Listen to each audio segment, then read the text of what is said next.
পুরুষোত্তম। পরম প্রেমময় শ্রী শ্রী ঠাকুরের চরণে আমার প্রণাম। পরম পূজনীয়া শ্রী শ্রী বড়মার চরণে আমার প্রণাম। পরম পূজ্যপাদ শ্রী শ্রী বরদার চরণে আমার প্রণাম। পূজ্যপাদ আচার্যদেব শ্রী শ্রী দাদার চরণে আমার প্রণাম। পূজনীয় বাবাই বাবুর চরণে আমার প্রণাম। ঠাকুর বাড়ির সকলের উদ্দেশ্যে আমার প্রণাম। সবাইকে রাও জয়গুরু জানিয়ে শুরু করছে।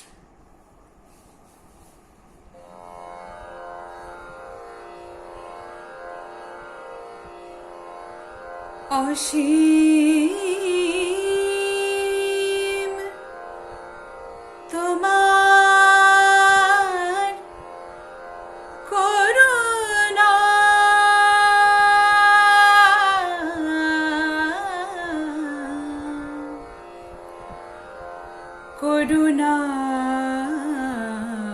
করুণাময় হে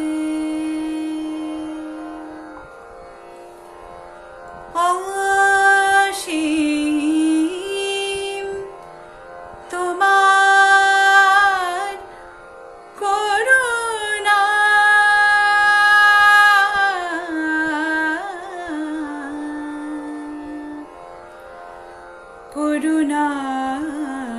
করুণাময় হে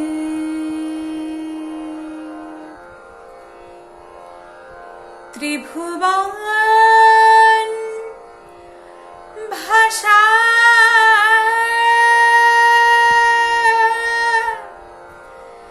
সেই প্রবাহে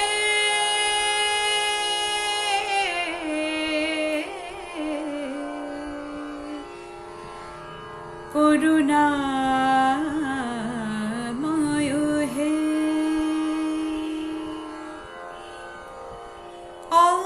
অসীম তোমার করুণা,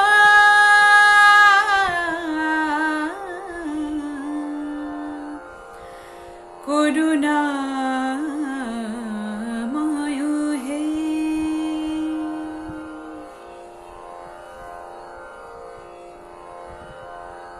জরা মর ভয় অনায়াসে করলয়, শান্তি আখায় বিতরিছ সাদা হে জরা মর ভয় অনায়াসে করলয়, শান্তি আখায় বিতরিছ সাদা হে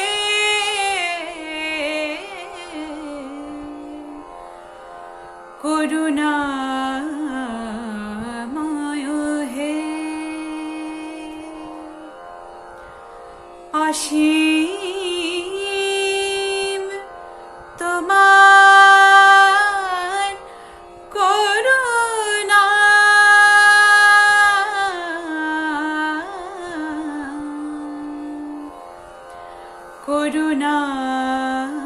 করুণাময় হে ত্রিভুবন ভাষা সেই প্রবাহে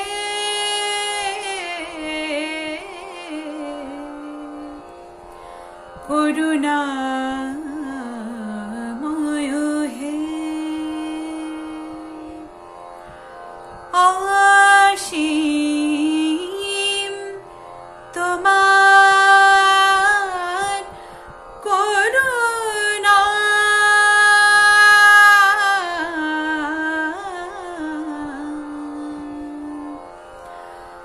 করুণাময় হে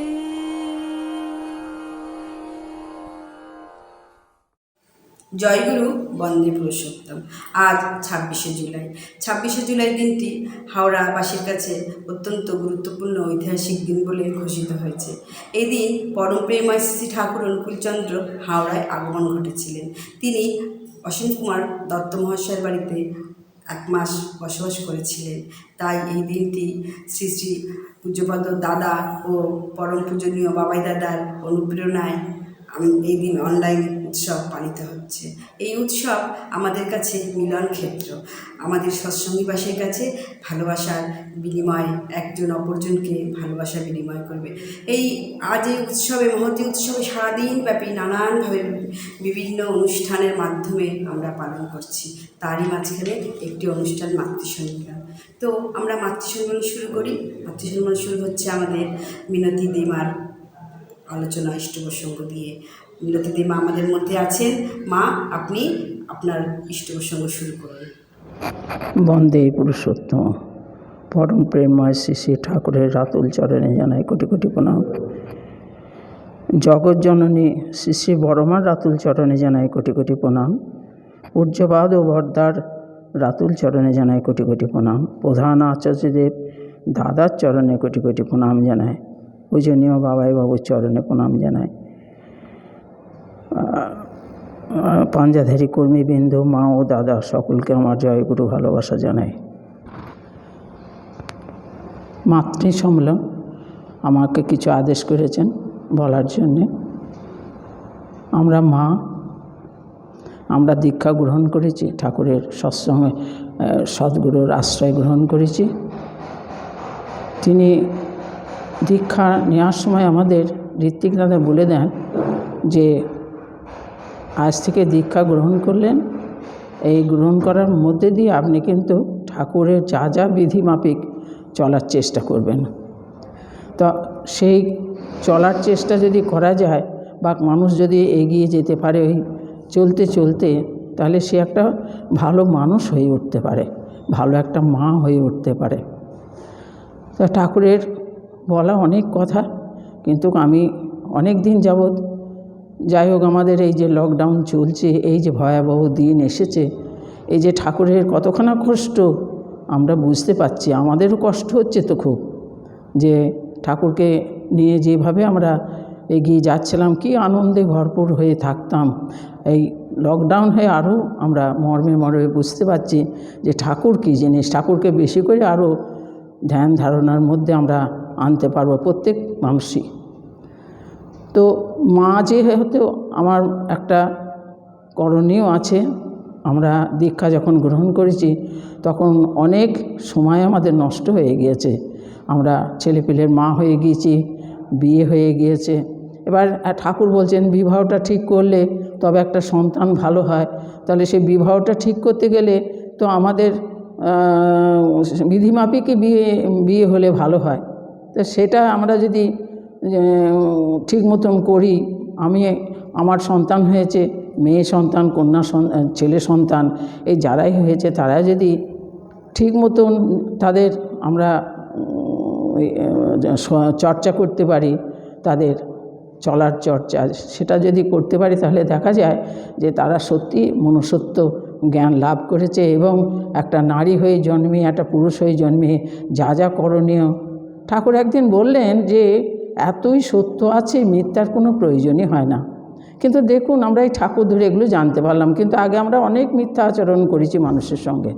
এখন পদে পদে শুধু মনে হয় ঠাকুর যখন রয়েছেন, তিনি যখন বলেছেন তিনার আচার আচরণের মধ্যে চলতে, তখন আমি কেন মিথ্যার আশ্রয় নেব? সেই জন্যেই আসুন আমরা ঠাকুরকে নিয়ে চলবো। কিভাবে?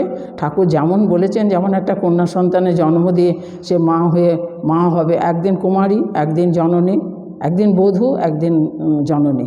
তা সেইটাই যদি ঠিক হয়, তাহলে পারে সে মাটি সন্তান সুন্দর একটা আনতেই পারে। আজকে ঠাকুরের জগতে এসে জানলাম যে আজকালকার মেয়েদের খুব বিদ্যা দিয়ে শিক্ষিত করছে, চাকরি করছে, গাড়ি চালাচ্ছে, প্লেন চালাচ্ছে, কিন্তু বাড়ির শিক্ষাটা তাদের মোটেই হচ্ছে না। তাদের বাড়ির শিক্ষাটা ঠাকুর আগে চেয়েছেন। নারী সে মা, সে সংসারকে আগে দেখবে। স্বামী সন্তান বাড়িতে যারা চাকর বাকর যারা থাকবে, বড় মা ছিলেন যে, বড় মার তো আদর্শ 8টা বৈশিষ্ট্য বড় মার মধ্যেই ছিল। বড় মা দিন রাত সংসার নিয়ে তিনি স্বামী সেবা করেছেন, সংসার সেবা করেছেন, তাতেই সে বিশ্ব জগৎ জননী হতে পেরেছেন। তাহলে পরে আমরা যদি বড় মাকে লক্ষ্য করে চলি, তাহলে পরে আমরা জগৎ জননী বড় মা তো হয়েছেন, আমরা ওই অস্বাভাবিক থেকে স্বাভাবিক তো একটু হতে পারবো, একটা ঘরের সুন্দর মা হতে পারবো, একটা ভালো ছেলে। ঠাকুরকে যখন ঠাকুরের মা মারতেন, বন্ধু বান্ধবের সঙ্গে খেলে অসময় বাড়িতে ঢুকছেন, মারতেন, তখন বন্ধুরা বলতো, ও মা মারবেন না, আমাদের বন্ধু খুব ভালো। তখন ঠাকুরের মা বলতেন, কি বললে বাবা, আরেকবার বলো। বলছে, না আমার বন্ধুরা ভালো, আমার বন্ধু ভালো, আপনি কেন তো মারছেন।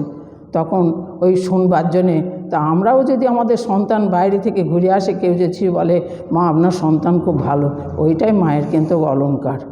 অলংকার বলতে সোনা দানা গয়না পরলাম, আমার ছেলে যা খুশি করে বেড়াচ্ছে, মেয়ে যা খুশি করে বেড়াচ্ছে, সেটা যদি কানে আসে, তাহলে পরে আমার ওই গহনা পরে আমার কিছুই হবে না। আপনি ছেলে মেয়েকে সুন্দর করে তৈরি করুন, ঠাকুরকে গ্রহণ করুন, ঠাকুরের বিধিমাপি চলুন, ঠাকুর দেখবেন আপনাকে ভরিয়ে দেবে সব কিছু। আর আমি যখন দীক্ষা গ্রহণ করেছি, তার আগে আমি কুলগুরুর দীক্ষা নিয়েছিলাম, কিন্তু কুলগুরুর দীক্ষা নিয়ে ওই হাতের করগুণে মন্ত্র পড়ে তাতে দেখলাম আমার সংসারের মধ্যে আমি কিছু পাচ্ছি না। তখন দেখা গেল, যখন আমি সদ্গুরুর শরণাপন্ন হলাম, তখন দেখা গেল ঠাকুর বলছেন যে তুমি সংসার চর্চা বেশি করো, শরীর চর্চা করো, আহার্য ভালো করো, তুমি ইষ্টকে নিয়ে মাথায় করে চলো, দেখবে তোমার সমস্ত জিনিস তুমি পাচ্ছ। সত্যিই তাই। আজকে আমরা নিরামিষ খাই, নিরামিষের মধ্যে আমাদের কত গুণ আছে, কত রকমের রান্না আছে, কত রকমের খাওয়া আছে, পরিপাটি করে যদি করা যায়। কিন্তু একদিন আমিষে আমরা জর্জরিত হয়ে গিয়েছি। আমার ক্যান্সার হয়েছিল 1982 সালে। সেই ক্যান্সার 84 সালে আমাকে আচার্য বরদা ভালো করে গেলেন, আর শুধু বললেন, আমি প্রণাম করি যখন উঠলাম, তখন বললেন, আমি বললাম আমি বাঁচবো তো? বরদা বললেন, নিশ্চয়ই বাঁচবেন, ইষ্ট ধরে বাঁচবেন, রাত দিন ওষুধ রোগ করে ওই জায়গায় পড়ে থাকবেন না মা, তাহলে আপনি তাড়াতাড়ি মরে যাবেন। আপনি ইষ্টকে নিয়ে চলবেন, ইষ্ট কর্ম করবেন, আপনি তাতেই সুস্থ হয়ে উঠবেন। দেখুন, সেই 82 সাল থেকে আজকে 2021 আমি খুব ভালো আছি ঠাকুরকে নিয়ে। ইষ্টকর্ম আমি বরদার কথা মেনে চলি, আমি ইষ্টকে নিয়ে চলার চেষ্টা করি, ইষ্টই আমার সব। আমার বাড়িতে ছেলে মেয়েদেরও করতে পেরেছি, জানি না আরও করলে ভালো হয়, ওরা আরও যেন এগিয়ে যায়। আমি যদি থাকবো না যেদিন, সেদিন আমার কী থাকবে? আমার ছেলে মেয়ে, আমার সংসার, আমার ঠাকুর যদি যে বাড়িতে নেই, সে বাড়িতে কোনো মানুষই নেই, সত্যিকারের মানুষ সে হয়ে ওঠে না। সেই জন্যে আমরা চাইব যে আপনারা আসুন, দীক্ষা গ্রহণ করে এই পথে চলুন। অমৃত পথ, এমন পথ আর কোথাও পাবো না। আমরা মানুষ হয়ে জন্মেছি, 84 জনের লক্ষ্য পার হয়ে আজকে মনুষ্য আমরা জন্ম নিয়েছি, তাহলে সেটাকে বাস্তবে আমরা পরিণতি করি। সকলেই ভালো থাকুন, সুস্থ থাকুন। আর কি বলবো, এর বেশি আর কিছু বলছি না। আপনাদের সকলকে, আপনার সকলে মঙ্গল জানিয়ে আমার বক্তব্য এখানে শেষ করছি। জয় গুরু, বন্দে পুরুষোত্তম। জয় গুরু মা, আপনি খুব সুন্দর ইষ্ট প্রসঙ্গ করলেন, আমরা শুনে সমৃদ্ধ হলাম, অনুপ্রাণিত হলাম। পরমপিতার রাতুল চরণে আপনার মঙ্গল প্রার্থনা করি, আপনি সুদীর্ঘময় জীবনের অধিকারী হয়ে উঠুন। জয় গুরু মা, জয় গুরু। এবার ঠাকুর যে খুশুরিতে এসেছিলেন, সে সময় সাধনাদি ইহলোক ছেড়ে চলে গেছিলেন। সে সময় অনন্ত মহারাজ চলে গেছিলেন, মা চলে গেছিলেন, ঠাকুর খুব কষ্ট পেয়েছিলেন। তখন ঠাকুর কী করলেন? কলকাতায় আসার সিদ্ধান্ত নিলেন। কলকাতায় তিনি আসলেন, আর এই অসীম দত্ত তার বাড়িতে উঠলেন। সেই থেকে শ্রী শ্রী বড় মা ঠাকুরকে একা রাখতেন না, তিনি সবসময় ঠাকুরের সুখে দুঃখে তার কাছে, তার পাশে থাকতেন। বড় মা ঠাকুর যা বলতেন ঠিক সেটাই করতেন, তিনি কখনো তার কথা বিরোধিতা করেননি। তাই তো তিনি আদর্শ জননী, জগৎ জননী। এবার আমাদের সাথে আছেন সীতা দাস রায়মা। সীতা দাস রায়মা ঠাকুরের ইষ্টপ্রসঙ্গ করবেন, তিনি ছত্তিশগড় থাকেন। মা, আপনি ইষ্টপ্রসঙ্গ করুন মা। Joy Guru, today I am highly privileged that I could take part in this auspicious celebration of 26th July and share some of my thoughts on this auspicious Matri Sammelan. During the recent years, a word has come to existence, that is the women empowerment or feminism. And some of the social activists and media has not taken a back step to prove the point that how the women have been downtrodden and have been tortured for millions of years, just to show that how much the women are below the society. But what I feel is nature has already endowed women with the superior quality of being a mother, to bear a child, to give birth a child, and even to feed a baby in the initial stage of their life. And the father, the male, they are just a partner in that journey. Of course, both are important, but a mother has an important role in the society. As Sri Sri Thakur has said, that Ma is just like Mati. That means mother is just like a soil. As a good quality of soil could bear a good quality of plant and have fruits and flowers, similarly a good woman can give birth to a child who will be a boon to the society. Just to take birth, to have food, get married and have a baby and then die is not only the sole purpose of our life. We will have to understand the importance of the sole purpose of our life. If we can't give a good soul, a good child to the society, our existence and our life is just bare to negligible. Once we have to understand what is the importance of our life, we will have to prioritize and understand what is important and then what comes next and that what comes next. In this instance, I'll say a small story. One day, a professor entered a class along with an empty jar. And he asked the students that, what can you see? The class said that this jar is completely empty. And then he poured in some golf balls inside it. Those golf balls had completely filled up the jar.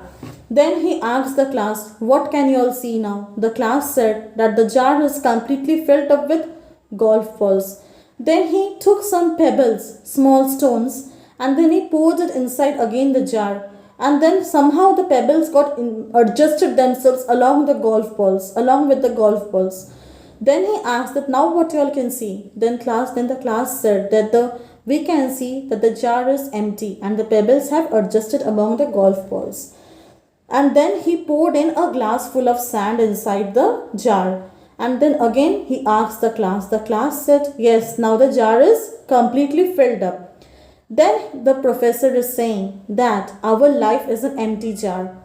We will first have to prioritize and give importance, the most important people and the most important things in our life. That is our Lord, our parents and our own ones, without whom we can't think of our existence. Next comes the pebbles. The pebbles are our job, our house, our car, which is important, but without it we can also survive. That will get adjusted along with the most important things in our life. Then comes the sand particles. The sand particles will also get adjusted. Those are the friends, the colleagues, the other things which are not that important, whose existence is just next to negligible. So the professor said, if we start filling up the jar just the opposite ways, like first we fill up with the sand, then the pebbles, then there will be no space left for the golf balls. We will have to understand the importance of the things, importance of the human being without whom we can't have our existence.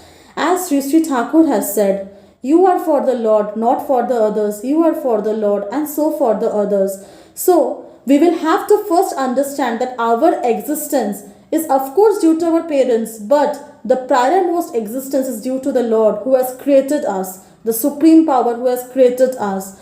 And when we think of the difficult situations in our life, we will also have to understand that God or Lord gives those difficult situations and importance and problems in those people's lives who can handle those problems. If we see when the marbles are brought from the quarry to the workman's shop, some marbles get turned up into tiles, some marbles get turned up into statues. So the marbles which could go through difficult situations of our life, we will become a wonderful statue. And if we can't face the difficult situations and problems in our life, we will just turn up into a mere tiles. With this word, I will pray with everyone's happy and hearty life. Joy Guru, Bande Purushottamam. Outstanding mother, পরমপিতার আতুর চরণে আপনার মঙ্গলময় মধুময় জীবন প্রার্থনা করি। এবার আমরা আরেকটি ইষ্টপ্রসঙ্গ শুনে নেব। তার আগে আমি বলি, সংসার সুন্দর হয় রমণীর গুণে। রমণী যদি সুন্দর না হয়, সংসার সুন্দর হয় না। তো আমরা শ্রী বড়মাকে দেখে কীভাবে তিনি সংসার সুন্দর করেছিলেন, কীভাবে তিনি স্বামী সেবা করেছিলেন, কীভাবে তিনি ঠাকুর পরিবারের মায়েদের চলন বলন, শিক্ষা দীক্ষা সমস্ত কিছু আমাদের মধ্যে ছাড়িয়ে দিয়ে গেছেন। আমরা সেইভাবে চলব। তো আমরা সেই জন্য এই মাতৃ সম্মেলন করছি। তো এবার আমাদের মধ্যে আছে উড়িষ্যা থেকে শ্রদ্ধেয়া শ্রীমতী সুদর্শনা ঘোষ মা। তাকে আহ্বান করছি, তিনি ঠাকুরের ইষ্টপ্রসঙ্গ করুন। পরম প্রেমময় শ্রী শ্রী ঠাকুর মোর পরমারাধ্যা জগজ্জননী শ্রী শ্রী বড়মা, পরম পূজ্যপাদ শ্রী শ্রী বর্দা, পরম পূজ্যপাদ আচার্যদেব শ্রী শ্রী দাদা প্রত্যেকଙ୍କ ଚରଣରେ ମୋର ଭକ୍ତିପୂତ ପ୍ରଣାମ ନିବେଦନ କରେ। ଗୁରୁ ପରିବାର ସମସ୍ତଙ୍କ ଚରଣରେ ମୋର ପ୍ରଣାମ ନିବେଦନ କରେ। ଉପସ୍ଥିତ ସମସ୍ତଙ୍କୁ ମୋର ଆନ୍ତରିକ ରାୟ ଓ ଜୟଗୁରୁ। ଆଜି ଗୋଟେ ବହୁତ ଶୁଭ ଦିନ, ବହୁତ ଆନନ୍ଦର ଦିନ। ପ୍ରାୟ 77 ବର୍ଷ ତଳେ ପରମ ପ୍ରେମ ଶ୍ରୀ ଶ୍ରୀ ଠାକୁର ଇଚ୍ଛା ପ୍ରକାଶ କରିଥିଲେ ତାଙ୍କର ମାନସିକ ଏବଂ ଶାରୀରିକ ସ୍ୱାସ୍ଥ୍ୟ ପରିବର୍ତ୍ତନ ପାଇଁ କଲିକତା ଆସିବେ ବୋଲି। ପୂଜ୍ୟ କେଷ୍ଟଦା ସେହି ସମୟରେ କଲିକତାରେ ଆଟର୍ଣ୍ଣି ଅସୀମ ଦତ୍ତ ମହାଶୟଙ୍କୁ ଶ୍ରୀ ଶ୍ରୀ ଠାକୁରଙ୍କର ଇଚ୍ଛା କଥା କହିଥିଲେ। ଦତ୍ତ ମହାଶୟ ଶୁଣିକରି ବହୁତ ଖୁସି ହେଲେ ଏବଂ କହିଲେ, ଶ୍ରୀ ଶ୍ରୀ ଠାକୁର ଆସିକରି ହାଓଡ଼ାର ଘୁଷୁରୀରେ ଗୋଟେ ବାଙ୍ଗଲୋ ଅଛି, ସେ ବାଙ୍ଗଲୋରେ ଯଦି ଅବସ୍ଥାନ କରନ୍ତି ତାହେଲେ ମୁଁ ବହୁତ ଆନନ୍ଦ ଲାଭ କରିବି। ସେ ବାଙ୍ଗଲୋଟି ଥିଲା ଗଙ୍ଗା ନଦୀ କୂଳରେ ଏବଂ ଶ୍ରୀ ଶ୍ରୀ ଠାକୁର ଏବଂ ଶ୍ରୀ ଶ୍ରୀ ବଡ଼ମା କତିପୟ ଭକ୍ତମାନଙ୍କୁ ସାଥିରେ କରି ଆଜି ଦିନରେ ଏଇ କଲିକତାକୁ ଆସିଥିଲେ ଏବଂ ତାଙ୍କ ପୁରୁଷୋତ୍ତମଙ୍କ ଆଗମନରେ ପ୍ରତ୍ୟେକ ଆନନ୍ଦ ଲାଭ କରିଥିଲେ। ଏପରିକି ମା ଗଙ୍ଗା ପରମ ପିତାଙ୍କୁ ପାଇକିରି ତାଳେ ତାଳେ ନାଚି ଉଠିକିରି ତାଙ୍କୁ ଆହ୍ୱାନ କରିଥିଲେ। ମା ଗଙ୍ଗା ପରମ ପିତାଙ୍କୁ ପ୍ରଣାମ ଜଣାଇଥିଲେ। ଶ୍ରୀ ଶ୍ରୀ ଠାକୁରଙ୍କର ଆଗମନରେ ଭକ୍ତମାନେ ବହୁତ ଆନନ୍ଦ ପ୍ରକାଶ କରିଥିଲେ। ଶ୍ରୀ ଶ୍ରୀ ଠାକୁର ସେ ବାଙ୍ଗଲୋର 2 ତଳରେ ରହୁଥିଲେ ଏବଂ ତଳ ଘରେ ସମସ୍ତେ ଭକ୍ତମାନେ ଆନନ୍ଦରେ ଆତ୍ମରା ହୋଇ କୀର୍ତ୍ତନରେ ମାତି ଉଠିଥିଲେ। ସେ ମୃଦଙ୍ଗର ତାଳେ ତାଳେ ପୂଜ୍ୟ ହେମକବିଙ୍କ ଲେଖା তোমার মাঝে আমার আমি আছি সেই কীর্তନରେ ଆନନ୍ଦରେ ମାତହାରା ହୋଇ ଉଠିଥିଲେ। ସେହି ସମୟରେ ଶ୍ରୀ ଶ୍ରୀ ଠାକୁର ପ୍ରାୟ 2.5 ମାସ ଯାବତ এই ଘୁଷୁରୀ ବାଙ୍ଗଲୋରେ ଅବସ୍ଥାନ କରିଥିଲେ ଏବଂ ବହୁ ବିଶିଷ୍ଟ ବ୍ୟକ୍ତିମାନେ ଠାକୁରଙ୍କ ପାଖକୁ ଆସିକରି ବିଭିନ୍ନ ସମସ୍ୟାର ସମାଧାନ କରୁଥିଲେ। ସେତେବେଳେ ପୂଜ୍ୟ କେଷ୍ଟଦା ଏବଂ ପୂଜ୍ୟ ସୁଶୀଲ ବୋଷଦା ଡକ୍ଟର ଶ୍ୟାମାପ୍ରସାଦ ମୁଖୋପାଧ୍ୟାୟଙ୍କୁ ମଧ୍ୟ ଶ୍ରୀ ଶ୍ରୀ ଠାକୁରଙ୍କ ପାଖକୁ ଆଣିଥିଲେ ଦର୍ଶନ କରିବା ପାଇଁ। ସେ ମଧ୍ୟ ଆସିକରି ତାଙ୍କର ବିଭିନ୍ନ ବିଷୟ ଉପରେ ଠାକୁରଙ୍କ ସହିତ ଆଳାପ ଆଲୋଚନା କରିଥିଲେ। ସେତେବେଳେ ଠାକୁର କହିଥିଲେ ଯେ ତାଙ୍କର ଭାବଧାରାକୁ, ତାଙ୍କର ସେ ଆଦର୍ଶକୁ ସମସ୍ତଙ୍କ ଭିତରେ ଛଡ଼େଇ ଦେବା ପାଇଁ ବିଭିନ୍ନ ବାଇସ୍କୋପ, ସିରିଆଲ, ନାଟକ ଇତ୍ୟାଦି ମାଧ୍ୟମରେ ତାଙ୍କ କଥାଗୁଡ଼ିକୁ ପ୍ରଚାର କରିବା ପାଇଁ। କାହିଁକି ନା ଠାକୁର ଚାହିଁଥିଲେ ଆମ ମାନବ ସମାଜକୁ ବଞ୍ଚେଇ ରଖିବା ପାଇଁ। ତେଣୁ ଆମକୁ ବଞ୍ଚେଇବା ପାଇଁ ଠାକୁର ତାଙ୍କ କଥାଗୁଡ଼ିକୁ ସମସ୍ତଙ୍କ ଭିତରେ ବିତରଣ କରିବାକୁ କହିଥିଲେ। ସେହି ସମୟର ଆଜି ଦିନଟାକୁ ଆମେ ସ୍ମରଣ କରି ଆମେ ଆନନ୍ଦର ସହିତ ଦିନଟାକୁ ପାଳନ କରୁଛୁ। ସେଇ ବେଦ ମାଙ୍ଗଳିକଠାରୁ ଆରମ୍ଭ କରିକିରି ବିଭିନ୍ନ ଅନୁଷ୍ଠାନ ଭିତରେ ଦେଇକିରି ଆଜି ସାରା ଦିନରେ ଆମେ କଟେଇ ଆସୁଛୁ। ବର୍ତ୍ତମାନ এই ମାତୃ ସମ୍ମିଳନୀ ଅନୁଷ୍ଠାନ ହେଉଛି। এই ମାତୃ ସମ୍ମିଳନୀ ଯୋଗ ଦେଇକିରି ମୁଁ ନିଜକୁ ଭାଗ୍ୟ ମନେ କରୁଛି।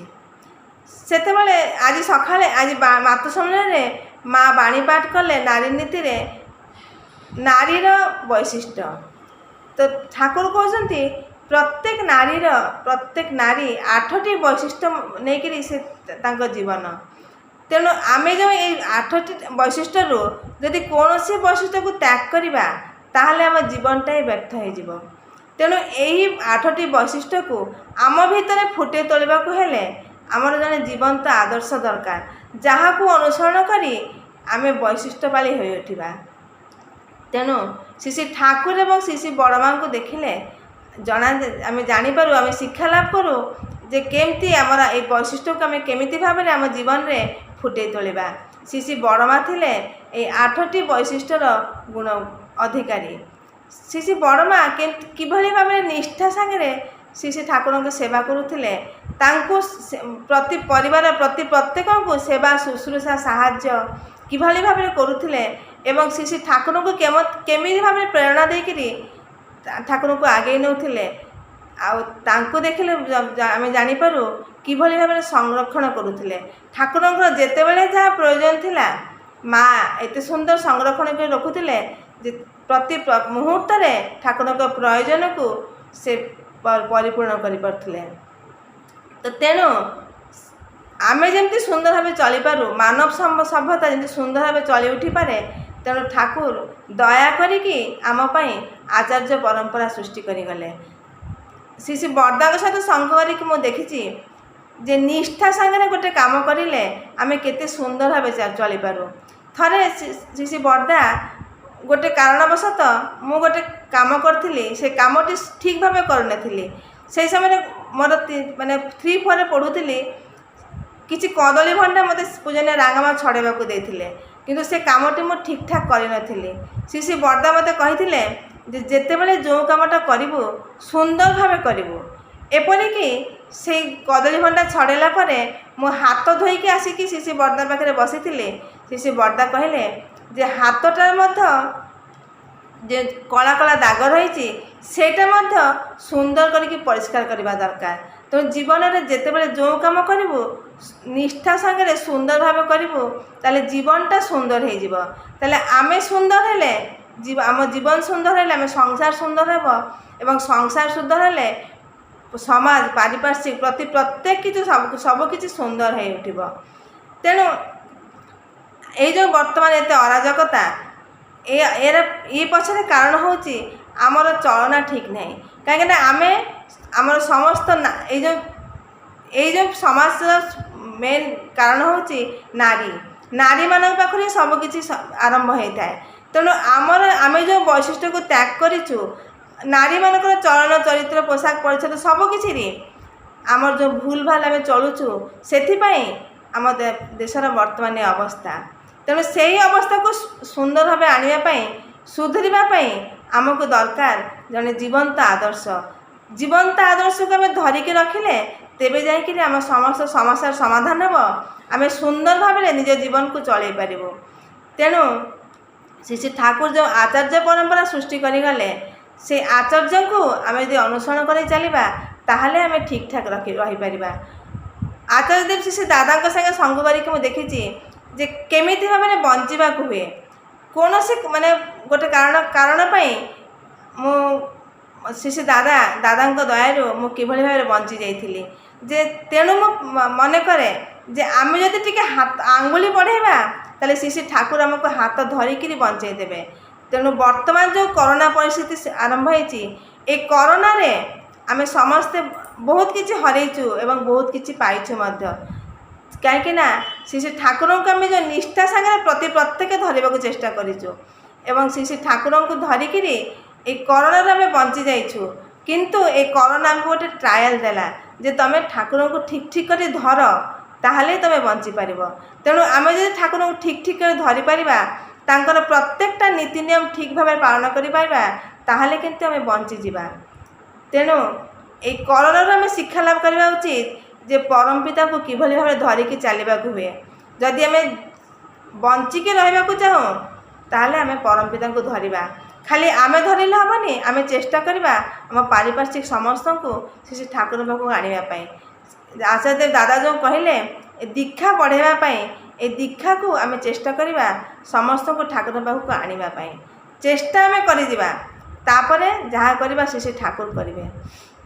ତେଣୁ ଆଜି ଏହି ପୁଣ୍ୟତିଥିରେ ଆମେ ପ୍ରତିଜ୍ଞାବଦ୍ଧ ହେବା ଯେ ନା ଆମେ ପ୍ରତ୍ୟେକ ଠାକୁରଙ୍କୁ ଧରିକି ତାଙ୍କର ସବୁକିଛିକୁ ତାଙ୍କର ଯାହା ଯାହା ଠାକୁର କହିଛନ୍ତି ପ୍ରତ୍ୟେକଟା କାମକୁ ଆମେ ନିଷ୍ଠା ସାଙ୍ଗରେ କରିଯିବା ଏବଂ ଠାକୁରଙ୍କୁ ମୁଣ୍ଡରେ ନେଇକି ଚାଲିବା। ଠାକୁର ପାଖରେ ପ୍ରାର୍ଥନା କରେ ସମସ୍ତେ ଭଲ ରୁହନ୍ତୁ, ଆନନ୍ଦରେ ରୁହନ୍ତୁ, ଶାନ୍ତିରେ ରୁହନ୍ତୁ। ଆଜି ଆମେ এই ଦିନଟାକୁ ଆହୁରି ଆନନ୍ଦ ସହିତ ପାଳନ କରି ଚାଲିବା। ଜୟଗୁରୁ।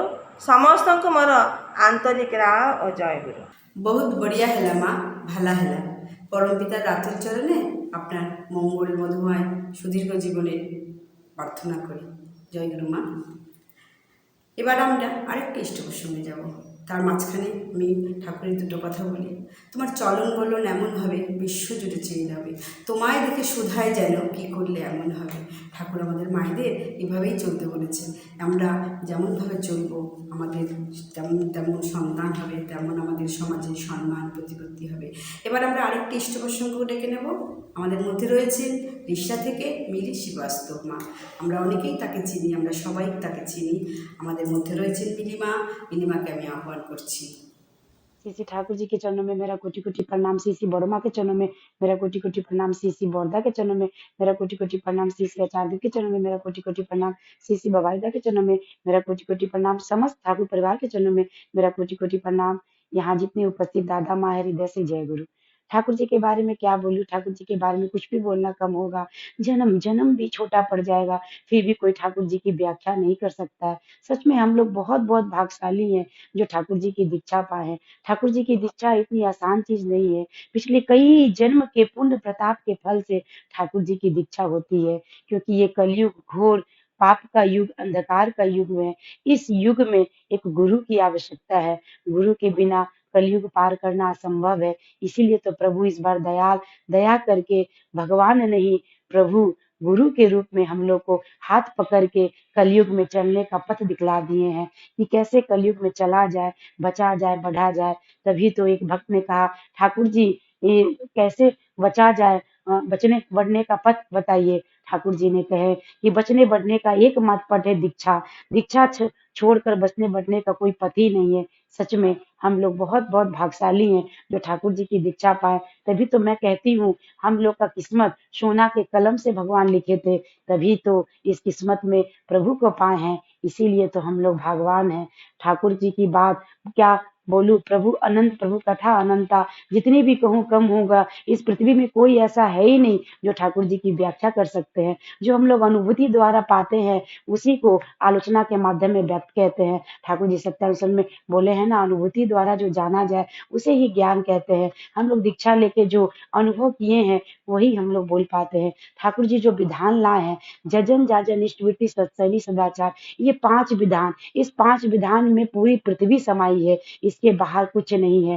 कहा जाता है ना, ऑल इन वन, मेरे दयाल ऑल इन वन है। पूरा ब्रह्मांड मेरे ठाकुर जी में समाहित है और दयाल जो विधान दे गए इसमें ही पूरा पृथ्वी समाहित है। इसके बाहर और कुछ नहीं है। एक छोटी सी एग्जाम्पल, ये कोविड-19 देखिए, इसका भी जो बचने का पथ है वो हमारे दयाल बताए हैं। जो विधान, उसमें सदाचार जो विधान है, उस सदाचार विधान को पालन करके पूरा पृथ्वी कोविड-19 से बच रहा है। आज से 100 साल पहले दयाल सदाचार सिर्फ बोले नहीं, कर करके दिखला दिए कि सदाचार कैसे पालन किया जाए। आज वही सब पालन करके हम लोग बच रहे हैं। मुझे कहानी याद आ गई। ठाकुर जी बिस्तर पे बैठे हुए हैं, अचानक उठ के खड़े हो गए, बोले अच्छा नहीं लग रहा है। बिस्तर उठाया गया तो नीचे कुछ खुदरा पैसा था। ठाकुर जी उठा के गुरु भाई के हाथ में दिए। संग संग ठाकुर जी अपने दोनों हाथों को धो लिए, समस्त पृथ्वी को दिखला दिए कि रुपया पैसा को छूने के बाद हाथ धोया जाता है। आज वही दिन है। आज देखिए कोविड-19 में जब हम लोग रुपया पैसा छूते हैं तो हाथ धोते हैं, सैनिटाइजर करते हैं, नहीं तो कोविड-19 बढ़ सकता है। हम लोग का ये फैल सकता है। तो रोग को बचाने के लिए दयाल आज से 100 साल पहले ही दिखला दिए थे। और ठाकुर जी बोले एक पात्र में आहार, हम लोग को एक पात्र में आहार नहीं करना चाहिए। आज के दिन में डॉक्टर साइंटिस्ट यही कह रहे हैं कि एक पात्र में आहार हम लोग को नहीं करना चाहिए। बहुत ऐसी बातें हैं जो ठाकुर जी जो बोल गए हैं, आज वही हम लोग सदाचार के रूप में पालन करके बच रहे हैं, बढ़ रहे हैं। ठाकुर जी ने बोले जजन जाजन। जजन क्या है? जजन मीन्स ठाकुर जी को जानना। तो आप दयाल को कैसे जानिएगा? दयाल को जानने के लिए नाम, नाम को छोड़ के प्रभु को जानना असंभव है। इसलिए ठाकुर जी बोले हैं नाम करने की बात। तो नाम जो जितना करता है प्रभु को उतना ही जान पाता है। मैं तो सोचती हूँ कि ये दयाल का नाम जो है ये प्रभु का मोबाइल नंबर है। जिस तरह से मेरे पास आपका मोबाइल नंबर नहीं होगा, मेरा नंबर आपके पास नहीं होगा, तो हम लोग आपस में बात नहीं कर सकते। उसी तरह से जिसके पास प्रभु का ये नाम नहीं होगा, महामंत्र नहीं होगा, वो प्रभु से बात कैसे करेंगे? तो हम लोग जो जो जितना नाम करेंगे प्रभु से उतना अटैच रहेंगे। और जो जो जन दयाल से अटैच रहेंगे उसको कोई काल, कोई ग्रह, कोई स्पर्श ही नहीं कर सकता है। तो हम लोग ये महान नाम पाए हैं। तभी तो ठाकुर जी बोले हैं भाववाणी में, I am the sound and sound reach to me. ये नाम ही तो वो साउंड है जिससे पूरी ब्रह्मांड की सृष्टि हुई है। इस बार प्रभु वो महान नाम कृपया करके हम लोग को दे गए हैं। ठाकुर जी एक जगह बोले हैं कि ये नाम करने से मृत में भी प्राण आता है। ये एकदम सही बात है। मैं जो अनुभव की हूँ, जो मैं पाई हूँ, वही मैं बोल रही हूँ। जब मेरा बड़ा वाला बेटा 9 महीना का था, उसको डबल निमोनिया हो गया था। वो बहुत सीरियस हो गया था, लास्ट स्टेज, दुख दुख में प्राण था और हिचकी भी हो रहा था। वहां पे डॉक्टर आए, चाइल्ड स्पेशलिस्ट घर में आए, देखे, बोले इस बच्चा को बचाया नहीं जा सकता है, ये लास्ट स्टेज है, कोई दवा नहीं दिए, बोले कुछ देर का मेहमान है और डॉक्टर चले गए। मुझे ठाकुर पे बहुत विश्वास था। बचपन से मैं अपने पिता के घर में ठाकुर जी को देखी। ससुराल में आई तो ससुर जी ऋतिक थे, तो यहाँ भी मैं ठाकुर जी की नाम की महिमा देखी। भाववाणी में पढ़ी थी कि जो कोई भी 2 घंटा मन प्राण ध्यान से नाम करता है उसकी सभी इच्छा पूर्ण होती है। मैं बस अपने हाथ को अपने बच्चे के सीने पे रख के केवल नाम की, अथाह नाम की, करती गई। मुझे होश नहीं कब मैं सो गई। जब सुबह उठ के देख रही हूँ तो बच्चा जिसको डॉक्टर जवाब दे दिया था, दुख दुख में प्राण था, वो बच्चा स्वस्थ बच्चे की तरह हाथ पैर भाज के खेल रहा है। आज वो बच्चा डॉक्टरी पास करके डॉक्टरी का प्रैक्टिस कर रहा है। तो सोचिए, जिस बच्चा को डॉक्टर जवाब दे दिया, परम दयाल की कृपया से, उनके नाम की महिमा क्या बताऊं, अपरंपार है। उनके नाम की महिमा से वो बच्चा बचा, आज वो डॉक्टर हो गया है। तो हमारे दयाल की नाम की महिमा अपरंपार है। जो करे सो पार है, जो जाने सो पार है। तो हम लोग को प्रभु का नाम खूब करना चाहिए। पूज्यपाद सीसी बवाईदा भी बोले हैं कोविड-19 के समय सभी को कम से कम आधा घंटा नाम करना चाहिए। नाम करने से इम्यूनिटी पावर बढ़ता है, जिससे हम लोग को रोग क्षमता बढ़ता है। यदि हम लोग आक्रांत हो भी जाएंगे तो नाम करने से हम लोग के अंदर में जो इम्यूनिटी पावर बढ़ जाता है, तो हम लोग स्वस्थ स्वस्थ हो जाते हैं। इसीलिए हम लोग को नाम करना चाहिए और नाम करने से ही दयाल को जान पाएंगे। जजन, अब जाजन आइए। जाजन मीन्स प्रभु को जब जान लिए हैं तो प्रभु को हम लोग को अपने मुख से सभी को बताना है। दयाल की महिमा को बताना है कि ठाकुर मेरे ऐसे हैं, ठाकुर की महिमा अपरंपार है। तो ये बताने को ही जाजन कहा जाता है। शास्त्र में कहा गया है कि तुम कितने बड़े भक्त क्यों ना हो, जब तक तुम्हारा जीवा सेवा प्रभु का नहीं किया तो तुम्हारी भक्ति अधूरी है। तो ये जाजन प्रभु जीवा सेवा हम सभी सत्संगी भाई को दिए हैं कि हम लोग जीवा सेवा कर सके और हम लोग संपूर्ण भक्त हो सके, अधूरा भक्त नहीं। इसीलिए दयाल जाजन लाए हैं। तो हम लोग को जाजन करना चाहिए। जाजन करने से क्या होता है? जाजन करने से सामने वाला को तो मंगल होता ही है, और अपना मंगल कैसे होता है? जब हम लोग प्रभु की बात बोलते हैं, प्रभु की चर्चा करते हैं, तो वहाँ प्रभु साक्षात उपस्थित होते हैं। तभी तो गीता में श्री कृष्ण भगवान जी बोले हैं कि मैं बैकुंठ में नहीं रहता, मैं किसी मंदिर में, मस्जिद में, गुरुद्वारा में नहीं रहता, मैं किसी के हृदय में नहीं रहता, मैं किसी के घर में नहीं रहता, मैं वहां रहता हूँ जहाँ मेरे बारे में चर्चा होती है, जहाँ मेरे बारे में कथा होती है, मेरे बारे में नाम होता है। तो ये जो जाजन करती हूँ, जब कोई भी जाजन करता है तो दयाल वहाँ साक्षात चले आते हैं और सामने वाला का मंगल होता है। क्योंकि हम लोग किसी को दान पुण्य दे के कितना उपकार कर सकते हैं, परंतु यदि जाजन करके दीक्षा करा दे, प्रभु के शरण में ला दे, तो जन्म जन्मांतर का उसका कल्याण हो जाता है। प्रभु मेरे ऐसे साथी है, कभी साथ नहीं छोड़ते हैं, अभी भी, जीने के साथ भी, मरने के बाद भी। तो मेरे दयाल की महिमा अपरंपार, इसीलिए हम लोग को जाजन करना चाहिए। इसीलिए आचार्य देव दादा, श्री श्री पूज्यपाद आचार्य देव दादा, ये कोविड-19 के समय भी 3.5 कोटि दीक्षा का आशीर्वाद देके हम लोग को जाजन का शस्त्र दिए हैं कि जाजन करो, जाजन करो। जाजन करने से अपना मंगल होता है, दूसरे का भी मंगल होता है। इष्टवृत्ति, अब आती इष्टवृत्ति के ऊपर। इष्टवृत्ति हुआ महाजन। इससे बड़ा महाजग और पृथ्वी में कोई नहीं है।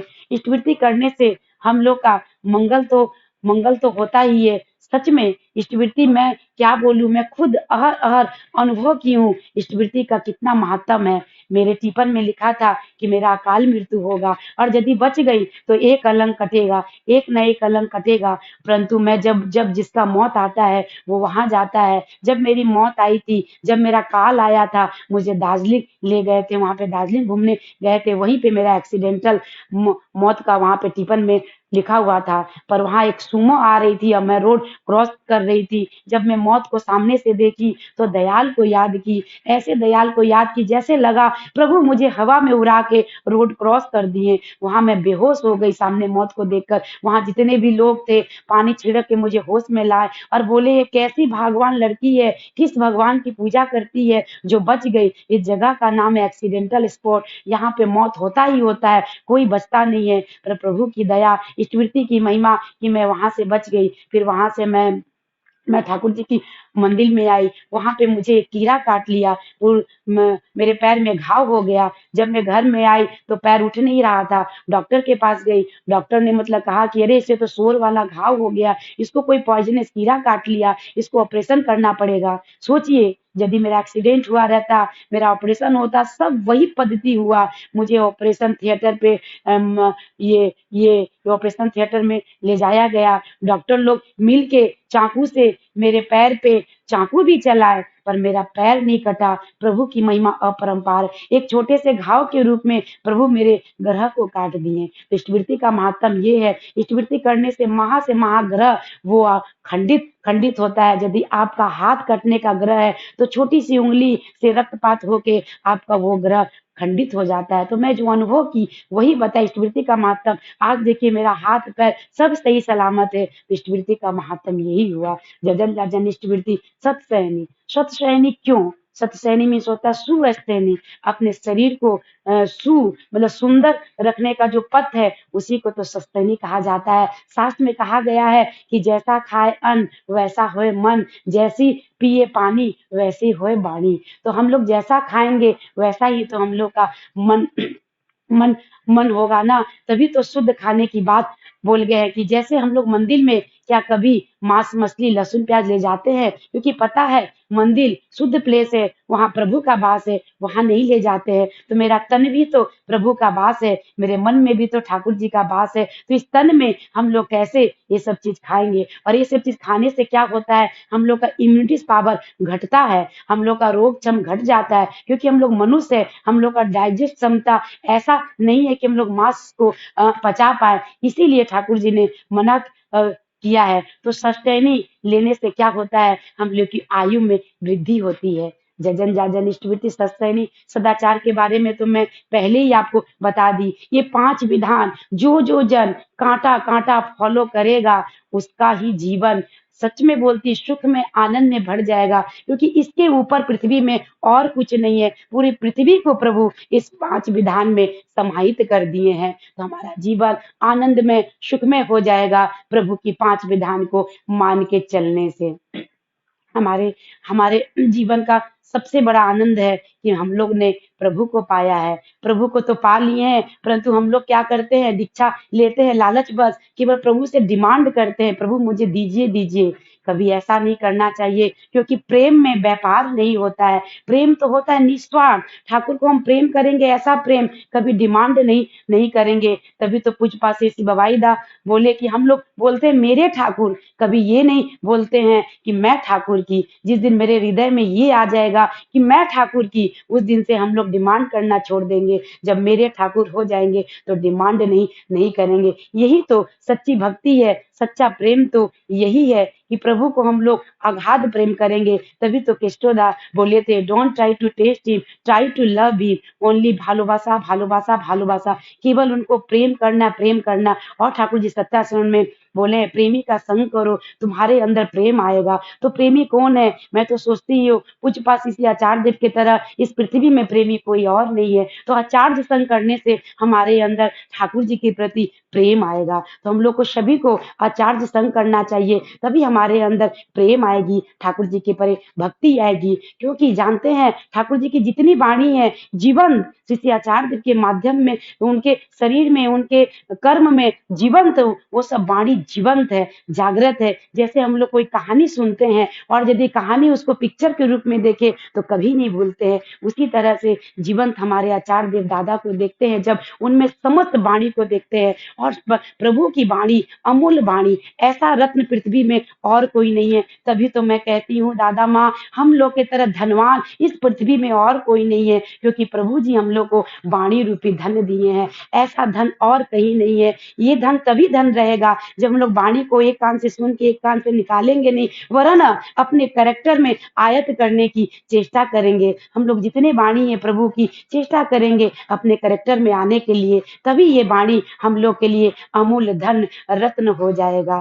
तभी तो कहती हूँ कि मैं उस पथ पे मुझे चलना नहीं जिस पथ पे मेरे दयाल नहीं, उस पथ पे मुझे चलना नहीं जिस पथ पे मेरे दयाल नहीं। उस पथ पे यदि फूल भी हो, उस पथ पे यदि फूल भी हो, वो फूल मेरे लिए कांटे हैं, वो फूल मेरे लिए कांटे हैं, क्योंकि उस पथ पे मेरे दयाल नहीं, मेरे प्रभु मेरे पास नहीं। उस पथ पे मुझे बार बार चलना, उस पथ पे मुझे बार बार चलना जिस पथ पे मेरे दयाल है, जिस पथ पे मेरे प्रभु है। उस पथ पे यदि कांटे भी मिले, उस पथ पे यदि कांटे भी मिले, वो कांटे मेरे लिए फूल समान, क्योंकि उस पथ पे मेरे दयाल है, मेरे प्रभु मेरे पास है। यदि कोई मुझे स्वर्ग भी दे, यदि कोई मुझे स्वर्ग भी दे, वो स्वर्ग भी गवारा नहीं, यदि उस स्वर्ग में मेरे दयाल नहीं, मेरे ठाकुर मेरे पास नहीं। वो स्वर्ग भी लगे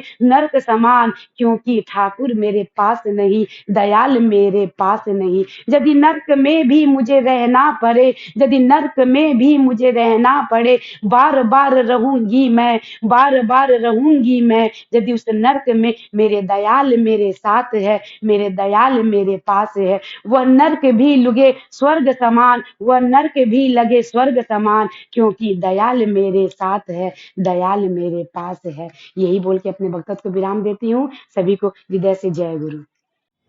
পরম প্রেমময় শ্রী শ্রী দয়াল ঠাকুরের রাতুল চরণে জানাই আমার কোটি কোটি প্রণাম। জগদারাধ্যা জগত জননী শ্রী শ্রী বড়মায়ের চরণে জানাই আমার কোটি কোটি প্রণাম। পরম পূজ্যপাদ্য শ্রী শ্রী বর্দা পিতৃদেবের চরণে জানাই আমার কোটি কোটি প্রণাম। বর্তমান আচার্যদেব শ্রী শ্রী দাদার চরণে জানাই আমার কোটি কোটি প্রণাম।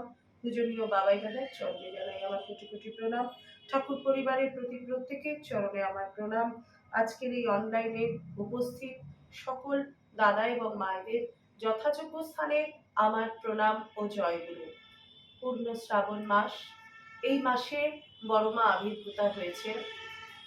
পরমপিতা দয়াল ঠাকুর তিনি তার লীলাসঙ্গিনী বড়মাকে সাথে করে নিয়ে এসেছেন সংসার ধর্ম কেমন করে পালন করতে হয়, প্রকৃত সন্তানের কেমন করে জননী হতে হয়, সেই সমস্ত টুকগুলো আমাদের জীবনে শেখানোর জন্য। আমরা প্রত্যেকে আমাদের নারীর ভেতরে যে ৮টা বৈশিষ্ট্য, নিষ্ঠা, ধর্ম, সেবা, সাহায্য, শুশ্রূষা, সংরক্ষণ, প্রেরণা, সুপ্রজনন, আমরা এই বৈশিষ্ট্যগুলো যে আমাদের ভেতরে আছে আমাদের জানা নেই। আমার কথা আমি বলি, আমি অন্তত জানতাম না। ঠাকুর সত্যানুসরণে বলছেন, তুমি লতার স্বভাব অবলম্বন করো, আদর্শরূপ বৃক্ষকে জড়িয়ে ধরো, সিদ্ধকাম হবে।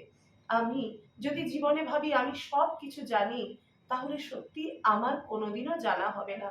তাই যখন ঠাকুরের দীক্ষা আদর্শরূপ বৃক্ষ, তাকে জড়িয়ে ধরলাম, তাকে তিনি আমার জীবনের সব, এই ভাবটা যখন ভেতরে উদয় হলো, তখনই জানবার যে আকাঙ্ক্ষা, যে ঠাকুর আমি কে, পৃথিবীতে কেন আমি এসেছি, আমি একটা নারী, আমার কি কি কর্তব্য, সব দিকগুলো এই মাতৃ সম্মিলন, এই ঠাকুরকে ধরে সমস্ত কিছুর মধ্য থেকে শিখতে পারলাম।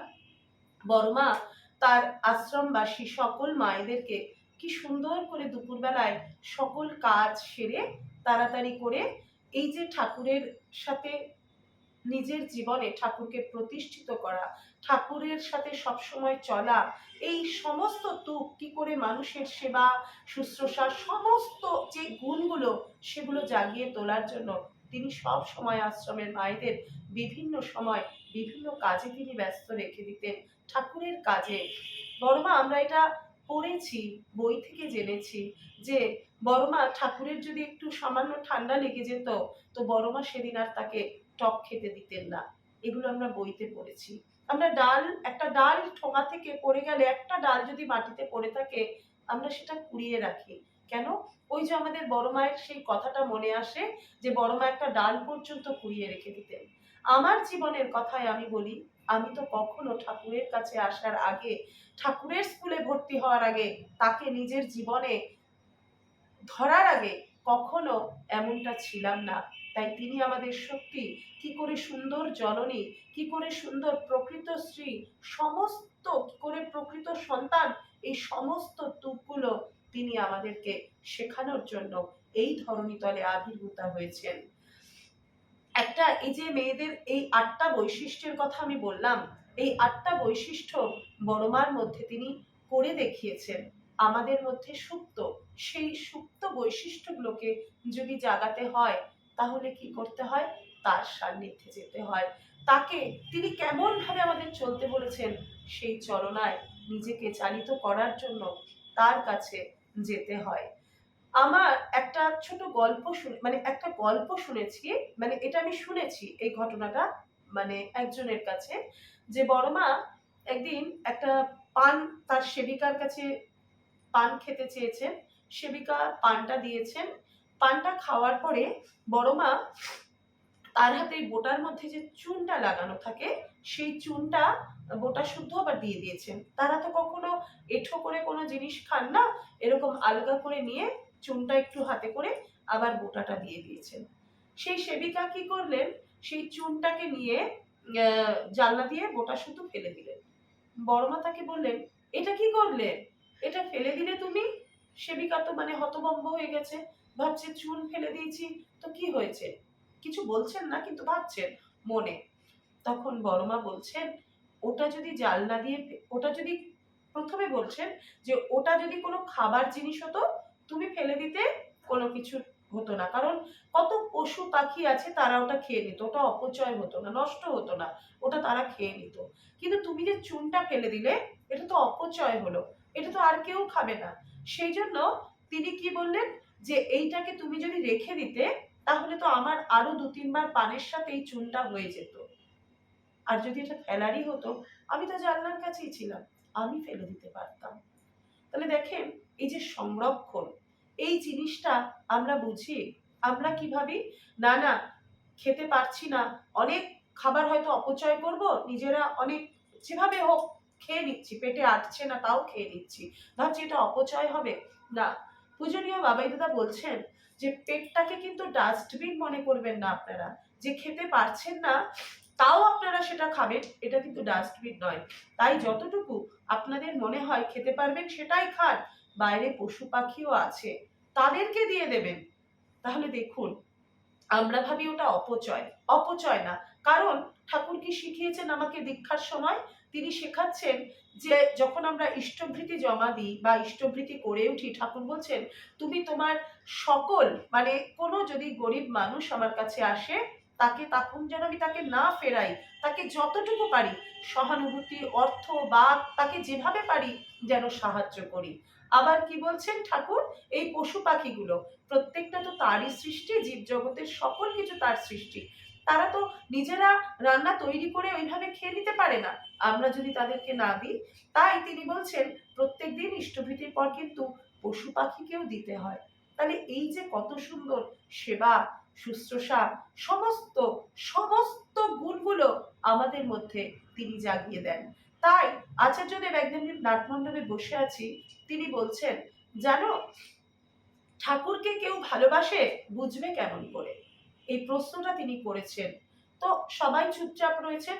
তখন আচার্যদেব বলছেন জীবজগতের সৃষ্টি সকল কিছুকে যেদিন সবাই ভালোবাসতে পারবে বুঝবে সেদিন তুমি পরম পিতাকে, ঠাকুরকেও ভালোবাসতে পেরেছো, কারণ সকল কিছু তারই সৃষ্টি, তাই তাদের ভালোবাসার মধ্য দিয়েই পরম পিতাকে ভালোবাসা যায়।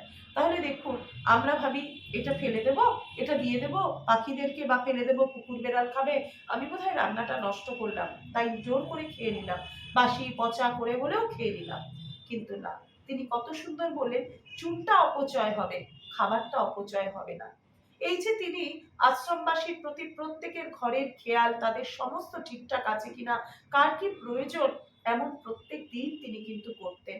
আমরা এগুলো কি পেয়েছি? বইয়ের পাতায় পড়েছি, বা যারা হয়তো বই পড়তে পারিনি তারা বিভিন্ন মাতৃ সম্মেলনে আলোচনার মধ্য থেকে এগুলো শুনেছি, কিন্তু আমরা চোখেও দেখি। কেমন করে? তাই তো ঠাকুর রেখে গেলেন আচার্য পরম্পরা। আজও তিনি লীলা করছেন, যেমন ভাবে ঠাকুর তার লীলা সঙ্গিনী বড়মাকে নিয়ে এসেছেন, ঠিক তেমন করে আজও আচার্য পরম্পরার ভেতর থেকে আমরা গেলে সেখানে আজও দেখতে পাই। আমরা অনেক মানুষরা যখন দেওঘরে যাই, ভক্তরা ভালোবেসে আচার্যদেবের কাছে কত কিছু নিয়ে যায়। কেউ গাছের সবজি, বিভিন্ন জিনিস যার যেরকম ইচ্ছে নিয়ে যায়, নিয়ে আচার্যদেবের কাছে দেন। আচার্যদেব বলেন, বাহ, খুব ভালো হয়েছে, খুব ভালো। কাউকে কখনো কোনো কষ্ট দেন না। সুন্দর সামান্য একটা জিনিস দিলেও তিনি কত সুন্দর করে বলেন, খুব ভালো হয়েছে বলে তিনি বলেন। যিনি পূজানিয়া মাকে মা ডাকেন, বা কেউ বৌদি ডাকেন, ঠিক এমন করে বলেন, যা তোদের বৌদিকে দিয়ায়, বা যা বৌমাদের দিয়ায়, বা কি সুন্দর করে বলেন, যা তোদের মাকে গিয়ে দিয়ায়। একই কথা ঠাকুরও বলতেন, যা এটা এনেছিস, খুব সুন্দর, বড় বউকে গিয়ে দিয়ায়। তাহলে দেখেন আমরা কত সুন্দর করে শিখতে পারছি তার এই জিনিসগুলো, চোখে দেখতে পাচ্ছি।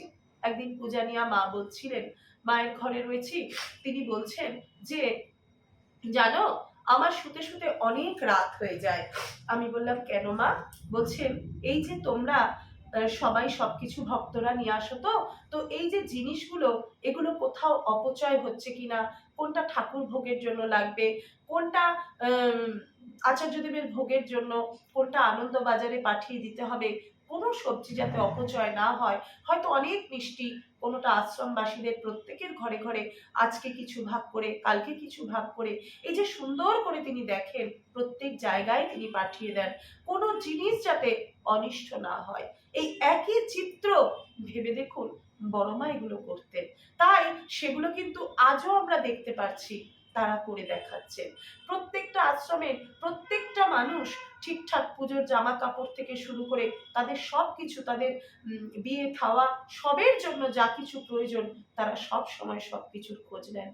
শুধু তাই, শুধু আশ্রমবাসী নয়, আমরা প্রত্যেকটা মানুষ যে যাই, তাদেরও প্রত্যেকের সমস্ত কিছুর খোঁজ তারা রাখেন এবং সমস্ত কিছু তারা করে দেন। তাহলে দেখেন, এইগুলো তো যখন ঠাকুর বড়মা সশরীরে ছিলেন, তখন যারা সেই সময় গেছেন তারা পেয়েছেন, আমরাও কিন্তু পাচ্ছি। কোথা থেকে? আচার্য পরম্পরার ভেতর থেকে। তাই আমরা ছুটে ছুটে চলে যাই আমাদের জীবনে। এই যে আমরা সেজে গুজে বসে আছি, সব ঠিকঠাক হয়েছে কিনা এটা দেখার জন্য কিন্তু আমার একটা আয়নার প্রয়োজন হয়েছে। সেই আয়নাতে আমি দেখতে পারলাম যে না, আমাকে সঠিক লাগছে। ঠিক সেই রকম এটা তো আমার বহিরাগত চরিত্র, বহিরাগত যে সব সাজগোজ ঠিক আছে কিনা সেটা, কিন্তু আমার ভেতরটার পরিবর্তন, আমার ভেতর ঠিকঠাক আছে কিনা সেটা দেখার জন্য কিসের প্রয়োজন? তাই তো ঠাকুর বাড়ি যেতে হয়, সেখানে গিয়ে শিখতে হয় কত সুন্দর করে বাবা মাকে ভালোবাসতে হয়, কত সুন্দর করে শ্বশুর মশাইয়ের যত্ন করতে হয়, কত সুন্দর করে সকলকে বুকে টেনে নিয়ে ভালোবাসা দিতে হয়। এই যে এগুলো শেখার জন্যই তো তারা এসেছেন পৃথিবীতে। আমরা শুনেছি যে ঠাকুর টক খাওয়ার কথা, যে ঠাকুরের ঠান্ডা লেগেছে, তো ঠাকুর মানে সেদিন বড়মা ঠাকুরকে আর টক খেতে দিলেন না। আমার নিজের একটা চোখে দেখা ঘটনা বলি। আমি একদিনকে ঠাকুর বাড়ি থেকে আসছি, ঠাকুর পার্লার থেকে প্রণাম করে আচার্যদেবের কাছে নাটমণ্ডপে বসবো, প্রণাম করব, আসছি ছুটতে ছুটতে। দেখবেন ওখানে, যেখানে গোয়াল ঘর যে জায়গাটায়, সেইখান থেকে পুরো গ্যারেজের ঘর অব্দি যে উঁচু জায়গার রাস্তাটা, সেখানে আপনারা লক্ষ্য করে দেখবেন পূজনীয় অবিনবাবুর একটা ঘর আছে, একটা উঁচু গাছের ডালে, তার নিচে ঠিক একটা ঘর, মানে সুন্দর একটা বাড়ি রয়েছে। সেই বাড়িটা তখন তৈরি হয়েছে। তা আমি খুব হনহন করে আসছি, হেঁটে আস্তে আস্তে দেখছি যে ওই ঠিক ওই জায়গাটাতে কেউ যেন একজন ঝাড়ু দিচ্ছে, ওই উঠোনটা মানে রাস্তাটা। আমি হনহন করে এসে কাছে যখন এগিয়ে এসছি, দেখছি বৌরানী মা। আমি দেখে থতমত খেয়ে মানে ওইখানেই দাঁড়িয়ে গেছি, গিয়ে দেখছি তিনি ঝাড়ু দিচ্ছেন ওই জায়গাটা। আর ওই দুটো সাইড পাঁচিলের ওই সাইড দুটো একটু কালো কালো হয়ে গেছে, সেগুলোকে তিনি জলের বালতি দিয়ে সুন্দর করে মুছছেন। আমি দেখে বললাম, আজ্ঞে বৌরানী মা, আমি করে দিই? তিনি বললেন, না না, আমরা করে নেব। সাথে তার পবিত্রদার স্ত্রী, কৃতি গুরুদার স্ত্রী, আরো কয়েকজন মা ছিলেন। সকলে মিলে তারা, স্বপন মণ্ডলদার স্ত্রী, তারা সকলে মিলে, আরো কয়েকজন মা ছিলেন, সবাই মিলে করছিলেন। আমি তখন আর ওখান থেকে গেলাম না, আমি ঘুরে ঠাকুরের সমাধির ওখান থেকে আচার্যদেবের ওখানে চলে গেলাম। এই যে তিনি এই জায়গাটা পরিষ্কার করছেন, কেন করছেন সেটা কিন্তু আমি তখন বুঝতে পারলাম না। পরের দিন সকালবেলায় এখন যে পূজনীয় বাবাই দাদা যেখানটা বসেন গেস্ট হাউসের ওখানটায় তখন শেডটা দেওয়া ছিল না, এখন যেমন একটু শেড টেড দেওয়া আছে, পুরো খোলা। আর দেওঘরে ঠান্ডার সময় কি প্রচন্ড ঠান্ডা পড়ে। তখন দেখছি পরের দিন সকালবেলায়, যেদিন এই ঘটনাটা দেখলাম তার পরের দিন সকালবেলায় দাঁড়িয়ে আছি পূজনীয় বাবাই দাদার কাছে, সকলে মানে ওখানে নিবেদন করছেন তাদের কথা। দেখছি বৌরানী মা আসলেন, এসে পূজনীয় বাবাই দাদার কাছে যারা নিবেদন করছেন, লাইন একদম কমে এসেছে, হাতটা ধরে কি সুন্দর করে বললেন, ওঠো ওঠো, চলো চলো, তোমার অনেক ঠান্ডা লেগে গেছে, এখানে তোমার নাক থেকে জল পড়ছে, তোমার কত কাশি হয়েছে, তুমি অনেক কাশছো, তোমার অনেক ঠান্ডা লেগেছে, চলো চলো, তুমি ওই ঘরটায় গিয়ে বসবে, চলো, ওই ঘরটা তৈরি হয়ে গেছে, তুমি চলো।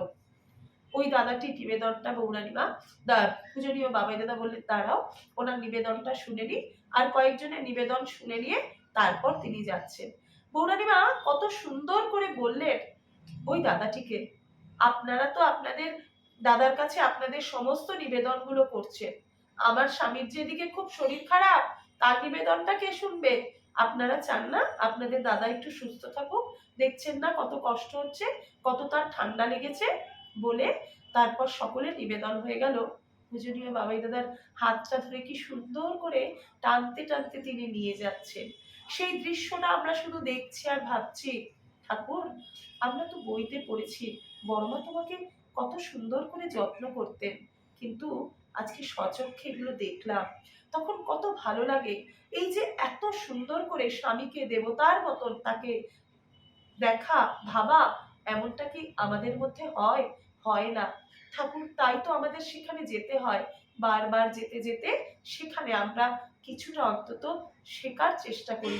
যখনই দেখবেন খুব দুর্ব্যবহার কারোর সাথে করেও ফেলি, আমাদের তো সেই মানে জন্মগত ভাবে আমরা যারা ঠাকুরকে অন্তত পাইনি, তাদের তো দোষে গুণে ভরা, বুঝতে পারি না। আমার মতন মানুষই তো, আমি তো প্রথম থেকে পাইনি। তাই তখন যখনই দুর্ব্যবহার বা কোনো কিছু করতে মনে আসে, তখন আবার মনে আসে, ঠাকুর, তোমাকে পেয়েছি, তুমি দয়া করে তোমার মনের মতন করে তৈরি করে নাও, আমার সবটা দোষ, আমার মধ্যে কিচ্ছু ভালো নেই, তুমি শুধু দয়া করো। এই যে এত সুন্দর করে তারা এসেছেন পৃথিবীতে, তাই সেই সমস্ত কিছু আমাদের এই দুঃখগুলো শেখানোর জন্য। আমরা সন্তান চর্চা করি, কেমন করে করব তা তো জানি না। আমাদের কাছে যদি এখনো বলি যে আমাদের সন্তানের কাছে যদি তার বাবা কাছ থেকে এসে বলে এক গ্লাস জল দিত, আমরা মায়েরা বলি ওকে ওকে উঠতে হবে না, ও পড়ছে বা বসে আছে, থাক আমি দিচ্ছি। অর্থাৎ তাকে আমি কোনো কিছু করা শেখাই না, কিন্তু তাই কি করি আমরা দিই। অথচ জানেন, একদিন পূজনীয় অবিনবাবুকে পূজনীয়া বৌরানীমা বলছেন, বৌরানীমার ঘরে যেতে গেলে বাইরে একটা ডাস্টবিনের মতন থাকে, একটা লোহার ছোট একটা ডাস্টবিনের মতন, সেইটাতে কিছু ময়লা টয়লা ফেলা। পূজনীয় অবিনবাবুকে বৌরানীমা বলছেন, অবিন, তুই এই ময়লাগুলো সব নিয়ে নিচের ডাস্টবিনে ফেলে দিয়ে আসবি তো। পূজনীয় অবিনবাবু বললেন, আজ্ঞে মা, করব। তখন সেইখানে অনুপদা ছিলেন, তিনি বলছেন যে বৌদি, বাবা তোমাকে ফেলতে হবে না। অবিন বাবাকে বলছেন, আমি ফেলে দিই? তখন বলছেন, না না, মা আমাকে ফেলতে বলেছেন। তাহলে দেখেন, আমরা ঠাকুরের কি পড়েছি, মাতৃভক্তি অটুট যত, সেই ছেলে হয় কৃতি তত। কিন্তু আমরা কি এই আদেশগুলো পালন করব, না আমার ছেলেকে বলবো ডাস্টবিনের ময়লাটা ফেলে আসতে, এক গ্লাস জলই দেওয়ার কথা বলবো না? কিন্তু তিনি বললেন। তখন অনুপদা দৌড়ে গিয়ে বৌরানী মাকে গিয়ে বলছেন, বৌদি আমি ময়লাটা ফেলে আসি, অবিন বাবা ফেলবেন?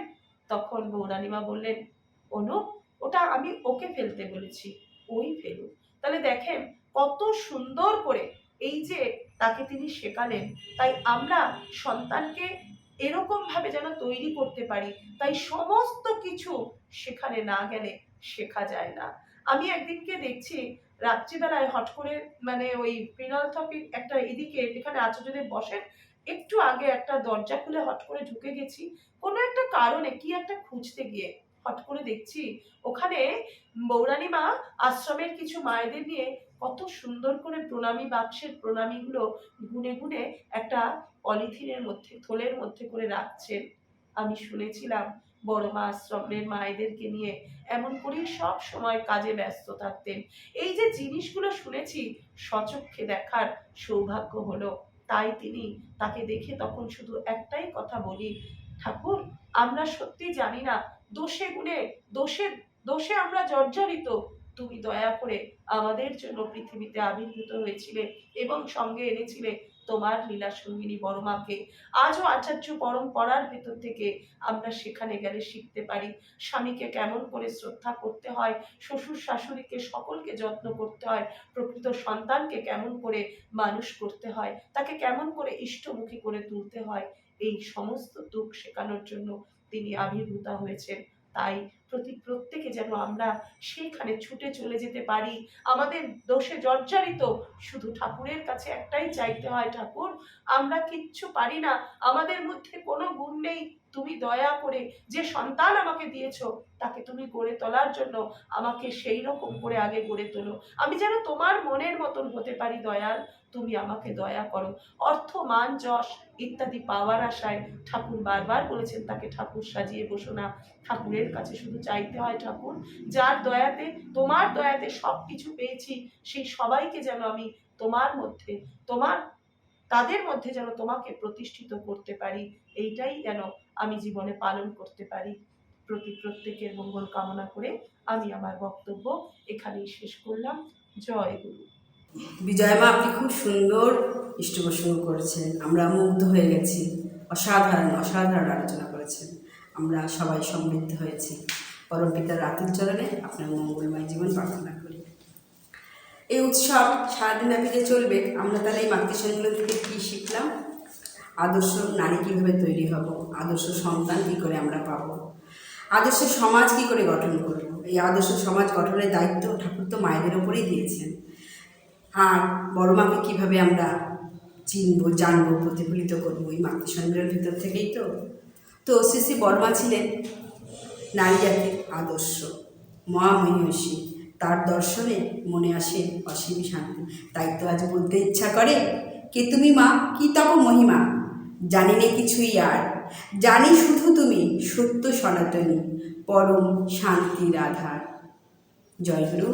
সকলের মঙ্গল কামনা করি উপস্থিত সকলের সুন্দর জীবনের অধিকারী হয়ে উঠুক, পরম দয়ালের আতুল চরণে আমি সেই প্রার্থনা করি। জয়গুরু। আমাদের মাতৃসম্মিলন এখানেই শেষ হল।